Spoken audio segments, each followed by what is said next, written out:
મૃત્યુ પામેલા વ્યક્તિ જો સ્વપ્નમાં આવે તો આ સંકેત આપે છે.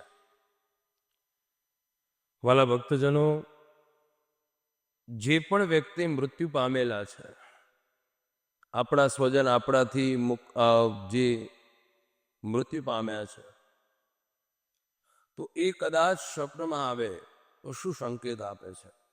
અહીંયા બેઠેલા દરેક શ્રોતાજનો, કારણ કે જીવનમાં નિશ્ચય છે કે ગમે ત્યારે આપણું મૃત્યુ નિશ્ચિત છે, પણ મૃત્યુ પામેલા વ્યક્તિ, ઘરના સભ્ય કોઈ પણ મૃત્યુ પામ્યા છે એ સ્વપ્નમાં આવવા લાગે, વારંવાર સ્વપ્નમાં આવે, કઈ જણાવી ન શકે પણ સ્વપ્નમાં આવી અને રોવાનો ભાવ જગાવે.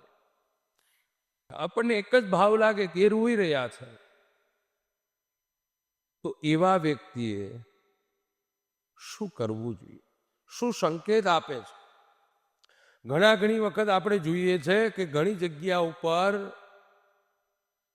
આ બધા જ ભાવ જોવા મળતા હોય છે.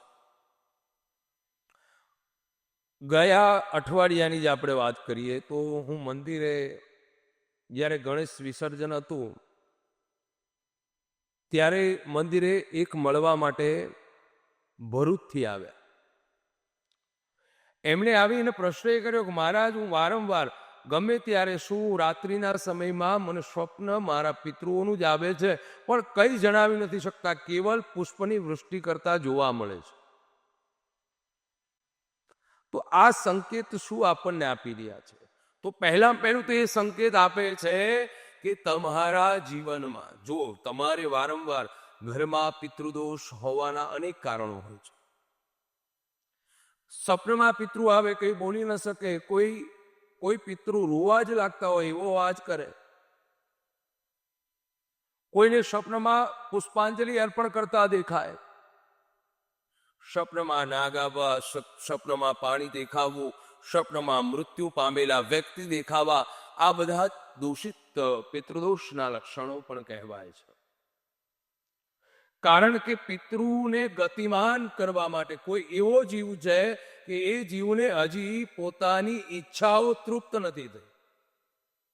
કારણ કે આશા અને ઈચ્છા જ્યાં સુધી પર્યાપ્ત પૂર્ણ ન થાય અને માણસનું જો મૃત્યુ થાય તો એ માણસનો આત્મા, એ માણસનો જીવ પ્રેત યોનિમાં ફર્યા કરે. ત્યાર પછી તમારા ગત થઈ ગયેલા જે પિતૃ છે, પિતૃ સ્વરૂપે આવે, અને જ્યારે પિતૃ સ્વરૂપે આવે ત્યારે સ્વપ્નને આધિન્ય પહેલા તમને બતાવે છે કે ભાઈ તું મને મુક્તિ અપાવ. તો એ ભરૂચથી આવે, એમને મને જણાવ્યું કે મહારાજ, મને ડરાવનાર સ્વપ્ન આવે છે, મને કોઈ સ્ત્રી દેખાય છે અને એ સ્ત્રી સળગતી દેખાય છે.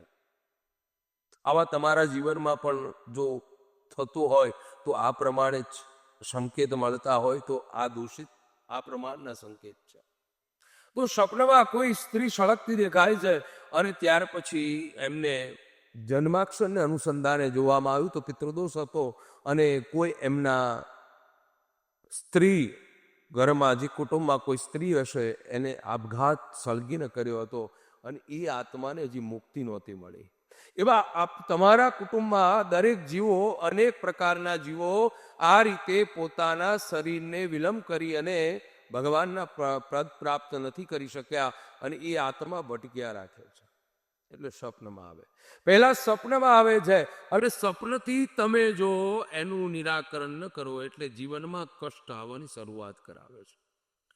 જીવનમાં અવરોધ આવવા લાગે, ધારેલા કામ પરિપૂર્ણ ન થાય, અવરોધ આવે એટલે આપણે પછી એને મુક્તિ માટેનું કંઈક કાર્ય કરીએ. તો એવા લોકોએ શું કરવું જોઈએ? તો એવા પિતૃ દોષિત જે છે, પિતૃના દોષના આધારિત છે, પિતૃને આપણે ગતિ પ્રાપ્ત કરાવવા માટે, એ આત્માને પરમાત્માની ચરણ પ્રાપ્ત કરાવવા માટે વાલા ભક્તો શ્રીમદ ભાગવતનો આપણે ઉત્તમ ભગવાનનું અધ્યયન કરાવી અને એ પિતૃને ગતિમાન બનાવી શકો છો. પણ ઘણા લોકો સ્વપ્ન આવે, સંકેત આપે, છતાં પણ આપણે એ સંકેતને સમજતા નથી. વારંવાર મરેલા લોકો સ્વપ્નમાં દેખાવા એ બીજું પણ એક સંકેત એમ પણ છે કે આપણો નિશ્ચિત સમયને અનુસંધાને કદાચ કોઈ આપણા ઘરમાં કોઈ રોગિષ્ટ છે અને કોઈ રોગિષ્ટ હોય છે, એ આત્મા એ મૃત્યુને નિશ્ચિત શરણ પ્રાપ્ત કરાવવા માટેનો પણ સંકેત હોતા હોય છે કે તમારા પરિવારમાં કોઈ મૃત્યુ પામશે, એ પણ સંકેત એ આપતા હોય છે. પિતૃને આધિન્ય સંકેત એ પણ છે કે તમારા જે પણ મરેલા પુરુષ, હવે આપણે વાત કરીએ કે આપણે રાત્રે સૂતા છે અને રાત્રે સૂતા સૂતા આપણા આજુબાજુના કોઈ પણ જે પણ લોકો મરી ગયા છે, પુરુષ હોય કે સ્ત્રી હોય, એ રાત્રે જો સપનામાં આવે, સપનામાં આવવું એ રાત્રિના સમયમાં કદાચ બન્યું હોય ને એ બીજા દિવસે સપનું આવે, એ તો આધારિત છે કે તમે જોયું છે એટલે તમને એ દિવસે વિચાર આવવાનો જ છે. પણ 1 વર્ષ પર્યાત પછી તમે રાત્રે સૂતા છો, મધ્યરાત્રિ જામી છે, સરસ સૂઈ ગયા છો અને આજે રાત્રિ સપનમાં પાડોશીનું સ્વપ્ન, મૃત્યુ પામેલા પાડોશી આવે તો સમજી લેવું કે એ પણ તમારી પાસે અપેક્ષા રાખે છે ગતિમાન થવાની. કારણ કે એના જે સમાજના, એના જે પરિવારના એને મુક્તિ અપાવી નથી શકતા, એટલા માટે તમને પ્રેરિત કરે છે કે એમને તમે સમજાવો. ત્યાર પછી આપણે વાત કરીએ કે પિતૃ એ મરેલા મૃત્યુ પામેલા વ્યક્તિ, હવે એનું સ્વપ્ન એ સારા પણ ગણાય છે અને ખરાબ પણ ગણાય છે. સારું કેવી રીતે ગણાઈ શકાય? તો જ્યારે તમારા કોઈ પણ મૃત્યુ પામેલા વ્યક્તિ તમને પુષ્પ અર્પણ કરતા દેખાય ને, ત્યારે સમજવું તમારી આજે પ્રગતિ કરવા માટેના આજ તમારા પિતૃની કૃપા તમારી ઉપર વરસી રહી છે.